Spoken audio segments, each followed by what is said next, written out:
I found out my parents left all their property to my older sister in their will, so I stopped helping them with their bills and medication. A month later, my dad texted me, "The bank loan is due." No greeting. I just replied, "I never thought I'd find myself caught in one of those family inheritance dramas you see on TV. You know, the kind where someone gets betrayed and everything falls apart? But here I am, Emily Johnson, 32, living in Phoenix with my husband Michael, and somehow starring in my own messy family saga." Growing up, our household had clearly defined roles. Rachel, my sister, was 4 years older and definitely the favorite, the pretty one with the sparkling personality who could do no wrong. Mom and Dad would light up when she entered a room. Me, I was the responsible one, the planner, the fixer. While Rachel was out living her best life through college and beyond, I stayed close to home, checking in on our aging parents, helping around their house when things broke down. It's funny how family dynamics work. Even though Rachel was older, somehow I became the go-to person whenever Mom and Dad needed anything. Car trouble? Call Emily. Plumbing issue? Emily will figure it out. Medical bills piling up? Emily has a good job, she'll help. And I did. Every single time. Not because I wanted praise, but because they were my parents, and that's what family does, right? There were signs I should have noticed earlier, like how Dad would call me immediately when their water heater broke, but would call Rachel just to chat about her day, or how Mom would show more excitement about Rachel's vacation photos than about the fact I'd just gotten a promotion that allowed me to help them even more, but I brushed it all aside. That's just how things had always been, and I'd made peace with it, or at least I thought I had, until that Wednesday afternoon when everything I believed about family loyalty came crashing down around me. Over the past decade, I've poured roughly $45,000, 0 cents, into my parents' lives. That's not an exaggeration. I actually calculated it one night after finding the will, sitting at my kitchen table with a spreadsheet and a box of receipts I'd thankfully kept. Their Medicare only covered so much, and Dad's heart medication alone was $340, 0 cents a month. Mom's arthritis treatments weren't much cheaper. I took on those expenses without complaint when Dad's retirement savings started dwindling faster than they'd planned. It wasn't just medical bills. When their roof started leaking 3 years ago, I paid the $7,800, 0 cents, for repairs. When their ancient furnace finally died during that freakishly cold winter we had, that was another $4.20. Every month, I'd quietly transfer money to cover whatever shortfall appeared in their checking account. Sometimes it was $200, 0 cents, sometimes $500, 0 cents or more. Michael and I lived in a one-bedroom apartment for years, longer than we planned, because so much of our savings kept going to my parents' house. The house they were leaving entirely to Rachel. Meanwhile, Rachel would breeze into town every few months with expensive gifts that looked impressive but cost nothing in terms of actual commitment. A fancy fruit basket at Christmas, theater tickets for their anniversary. She'd take lots of pictures with Mom and Dad for social media, painting herself as the devoted daughter, then disappear back to her life in Chicago. Gina never once offered financial help, always having some excuse about saving for her own future or some remodeling project in her already beautiful home. I put off having kids because we couldn't afford it while supporting 4 adults. I drove the same car for 12 years while Rachel upgraded hers every 3. I canceled vacations, worked overtime, and even took a second job for a while, all because I believed family takes care of family, and someday when I needed them, my parents would remember who had really been there. As it turns out, memory is selective, especially when it comes to money and property. The most frustrating part? My parents never seemed to fully grasp the extent of my sacrifice. They'd thank me, sure, but in the same breath would gush about how Rachel had called them twice that week, as if that somehow equaled what I was doing. "Your sister is just so busy with her important job," Mom would say, making excuses for why Rachel couldn't help with Dad's doctor appointments. I'd bite my tongue, wondering if my job wasn't also important despite the fact I somehow made time for them. It was just an ordinary Tuesday when I found it. Dad had asked me to help organize some paperwork for their taxes, another task that had somehow become my responsibility despite Rachel being the one with an accounting background. I was sorting through their filing cabinet, creating neat piles on their dining room table, when a thick blue folder caught my eye. It wasn't labeled, just tucked between insurance documents and old tax returns. Probably shouldn't have opened it, but something about the official-looking envelope inside made me curious. Maybe it was important tax information they'd forgotten about. The paper was heavy, expensive feeling, with the letterhead of Harrison and Associates, attorneys at law. As I skimmed the first paragraph, my stomach dropped. Last will and testament of Robert and Linda Johnson. Okay, responsible adults have wills, nothing shocking there. I was actually glad they'd taken care of this. But then I kept reading, and the room seemed to tilt sideways. We hereby bequeath our primary residence at 1423 Maple Drive, all contents therein, all financial accounts, investments, and personal property, to our daughter, Rachel Wilson. I read it 3 times, certain I was missing something. There had to be more pages, right? But there weren't. I flipped through the document, looking for my name, for some explanation, for anything that made sense. Nothing. Just a few more paragraphs of legal jargon and then their signatures, dated just 6 months ago. The worst part was that I'd actually driven them to this appointment. I remembered Mom saying they needed to update some paperwork with their lawyer, and I'd taken off work early to get them there. They'd been secretive about it, but I hadn't thought much of it at the time. Now it all made sense. The awkward silence in the car afterward, the way they'd changed the subject when I asked how it went. They knew exactly what they were doing. I confronted them that evening after dinner. "I found your will today," I said, trying to keep my voice steady. The look they exchanged told me everything. They never intended for me to know until after they were gone. "We were going to tell you eventually," Mom said weakly. Dad couldn't even look me in the eye. "Rachel has children," he finally muttered, as if that explained everything. "She'll need the house more than you will." "Then what about the last 10 years?" I asked, my voice cracking despite my best efforts. "What about all the money I've spent helping you, all the time I've given up?" Mom had the audacity to look offended. "We never asked you to do all that," she said. "That was your choice." I felt like I'd been slapped. Dad chimed in with, "Besides, Rachel's always been family-oriented. She visits whenever she can." I nearly laughed at the absurdity. Rachel's twice-yearly visits somehow outweighed my near-daily involvement in their lives. The conversation went nowhere. They insisted they'd made the right decision. Rachel had 2 kids to think about, never mind that I'd delayed having my own partly because of them. Rachel had always loved the house, though not enough to help maintain it. Rachel would take care of me if I ever needed anything after they were gone. A promise worth exactly nothing. I left their house that night with a clarity I'd never had before. In their eyes, I was the family ATM, not a daughter worthy of the same consideration as my sister. The drive home from my parents' house that night is still a blur. I remember sitting in their driveway for nearly 20 minutes, just staring at the house I'd helped maintain for years, the same house that would never be partly mine. I called Michael, barely able to get the words out between sobs. He just listened, and then simply said, "Come home. We'll figure this out together." That night was the first time I truly allowed myself to feel the weight of everything. Michael held me while I cycled through every emotion: hurt, betrayal, anger, grief, and a surprising sense of liberation. It was as if a curtain had been pulled back, revealing the true nature of my relationship with my parents. "You've been their safety net for so long, Em," Michael said quietly. "Maybe it's time to let them fall a little." The next few days were a strange mixture of numbness and clarity.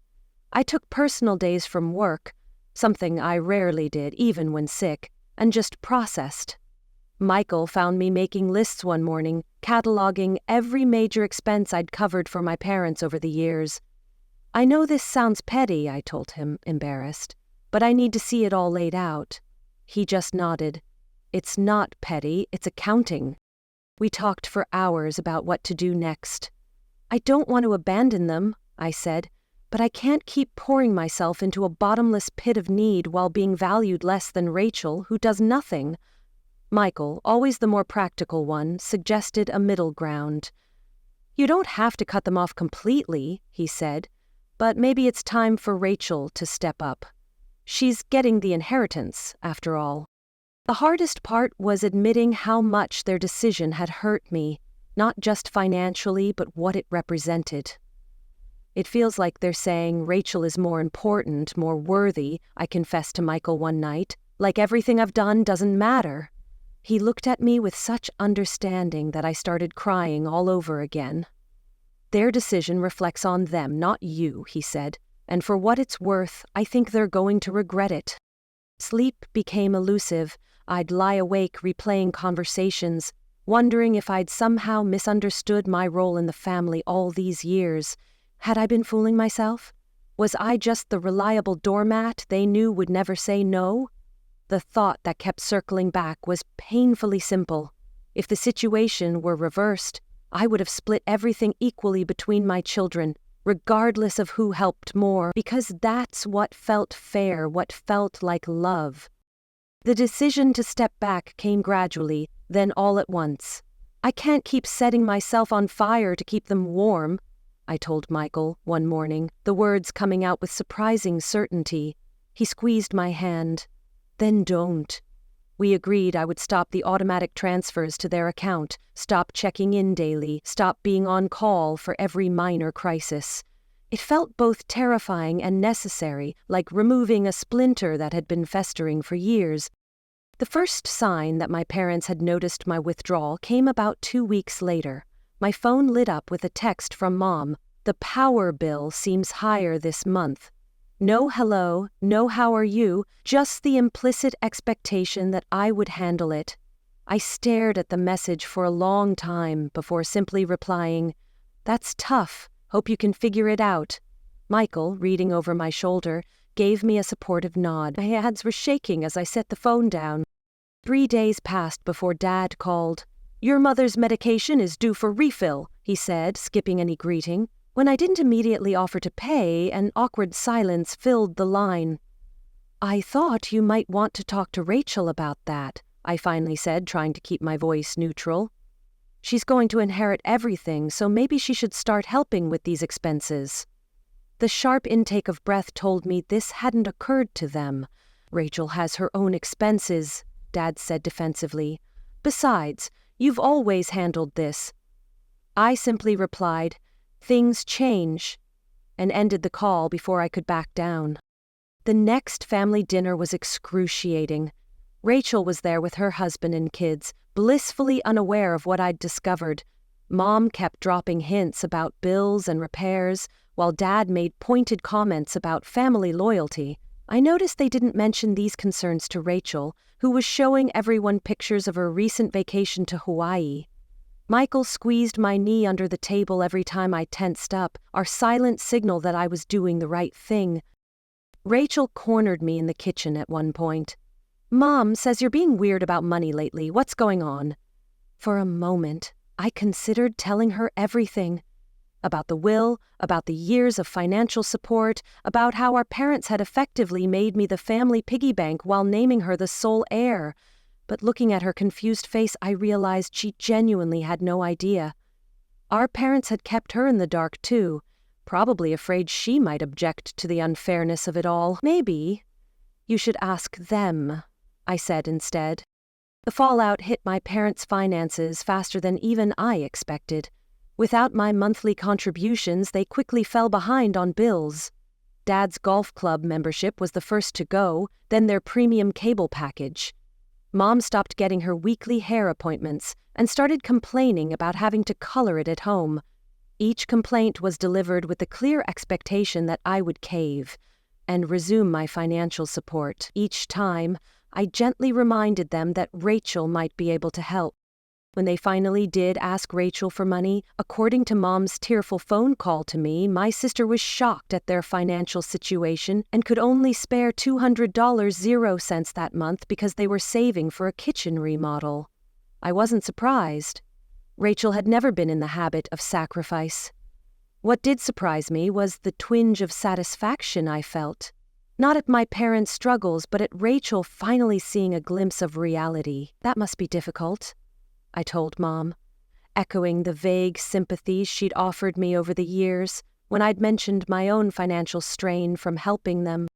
As weeks passed, their requests became more frequent and more desperate. The subtle hints evolved into direct appeals, then into guilt trips. "We raised you better than this," Mom said during one particularly heated call. For the first time, I didn't apologize or explain. Instead, I asked, "Did you raise Rachel differently then? Because she's not helping either, and she's getting everything in the end." The silence that followed told me they'd never considered this perspective. It was a Monday morning, exactly a month after I'd stepped back from financial support, when the text from Dad came through. No good morning, no hope you're doing well, just 5 cold words that popped up on my screen. "The bank loan is due." I stared at those words during my entire lunch break. The exclamation point felt particularly galling. Not a request, not even a question. A demand. The loan he was referring to was for their boat. Yes, a boat they'd financed 2 years ago despite my warnings about taking on new debt in retirement. A boat they used maybe 3 times a year but insisted was essential for family gatherings. A boat that Rachel loved to post pictures on when they took her family out, though she never contributed to its upkeep. Michael found me, still looking at the message when he called to check in. "What are you thinking?" he asked gently. I realized I wasn't angry anymore, just tired. Tired of being the responsible one, tired of being taken for granted, tired of the uneven scales of family obligation. "I'm thinking about what I've given up to keep them comfortable," I said. "The vacations we haven't taken, the house we've delayed buying, the family we put off starting." The truth was, I'd already made peace with my decision. The past month had been difficult, but clarifying. I'd started therapy, something I'd put off for years because of the cost. I'd opened a dedicated savings account for the down payment on a house. Our house, not my parents'. Michael and I had even started discussing having a baby, a conversation that had always been shadowed by my financial obligations to Mom and Dad. As I sat there contemplating my response, I thought about all the times I'd dropped everything to rescue them. All the times I'd said yes when I wanted to say no. All the careful, diplomatic ways I'd tried to point out the imbalance without actually addressing it. Where had that gotten me? Excluded from their will and still expected to foot their bills. This. Texts demanding, entitled, without even the courtesy of a greeting, crystallized everything that had been wrong in our relationship. They weren't reaching out as parents who loved me. They were reaching out as people who needed something from me, and for once, I didn't feel guilty about putting myself first. I took a deep breath and typed my reply. "I think you should ask Rachel to help with that. She's getting the house and everything else, so boat payments seem like a fair contribution for her to make. I've done my share." Then I put my phone on silent and went back to work. Dad didn't respond that day, or the next. On the 3rd day, Mom called, her voice tight with what I recognized as her disappointed tone. "Your father's very upset," she began. I let her talk, let her work through the familiar script of guilt and obligation. When she finished, I simply said, "I love you both, but I'm not your bank." I never expected to be cut out of the will, but now that I know where I stand, I'm making different choices. 2 weeks later, Rachel called me, something that rarely happened. "They told me about the will," she said, sounding genuinely shocked. "And about how much you've been helping them. I had no idea, Em. Why didn't you ever say anything?" We had the first honest conversation we'd had in years. She admitted she'd always thought our parents were fine financially, that my help was occasional rather than constant. "I'm talking to them about changing the will," she said before hanging up. "This isn't right." The will didn't change, at least not immediately. But something else did.